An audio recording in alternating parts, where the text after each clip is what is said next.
Morlay Minto reforms 1909. Hey guys, today we are going to discuss this Morlay Minto reforms, and this is in your chapter number 2 for the class 9 students who are appearing through Aga Khan board. And previously this was your classroom activity, but since now you know that your course has been rationalized, and after rationalization 3 chapters have been excluded, so now this entire chapter is included in your course. So that's why we are making clips on this classroom activity as well. And this is a general topic since Morlay Minto reforms. This is an act that was given to India by the British government in 1909, and this is not only important for the students of Pakistan studies or political science, but it's generally as well. It's important to know if you are not a student as well.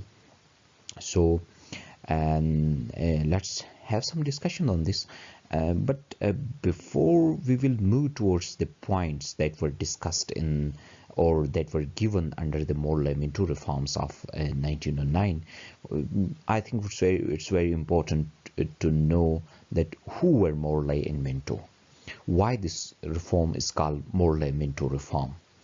So guys, Minto was the viceroy of India at that time, and Morlay was the Secretary of State for India.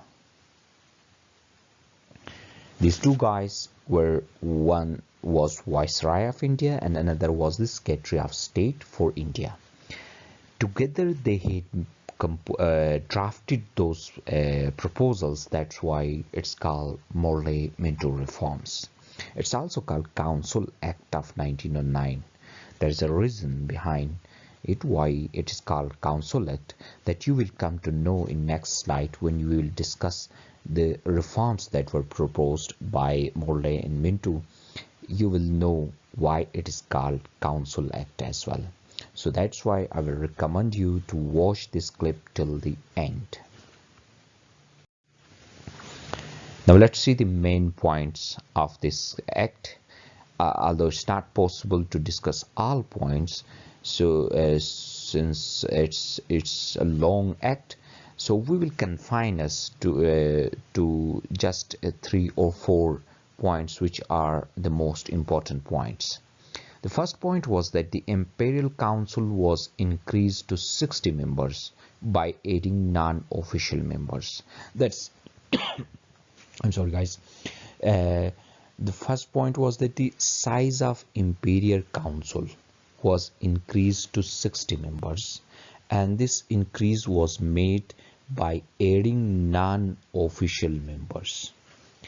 How many of you know what are non-official members? At that time during the British era especially, the councils were consist of 2 types of members, official and non-official. Official members were those members who were holding some government offices. For example, collectors were also the part of various councils. They were official members. And there were some members who were not holding the office, public offices. They were called non-official members. So through this act, the number of non-official members was increased, and by increasing the number of non-official members, the total strength of Imperial Council was increased to 60 members. Similarly, in the Central Executive Council as well, the number was increased to 60 members. And in provincial councils,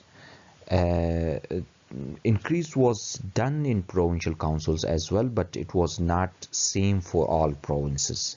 In larger provinces, the council, the number of members or the size of council was set as 50 members, right? And in smaller provinces that was the 30. So the new number set for the provincial councils in the provinces was for smaller provinces 30 and for larger provinces 50. Now let's see. All these three major reforms are dealing with councils, with Imperial Council, Central Executive Council and Provincial Council. So that's why it's called the Council Act of 1909 as well, because most of the points that were present in this act were related to various councils. Right? Now do you know why it is called Council Act? I hope all of you know. And one another major reform was that separate electorates were granted for Muslims. I hope you know what does separate electorate mean. I'm quite sure.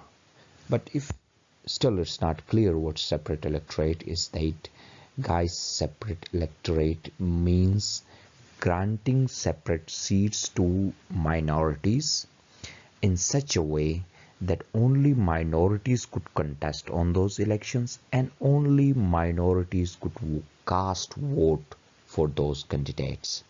That's called separate electorate.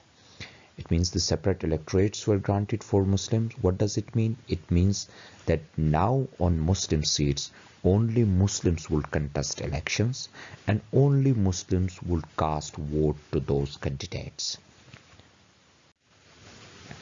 Thank you for joining. Please do not forget to subscribe to our channel and press bell icon and put your suggestions as well.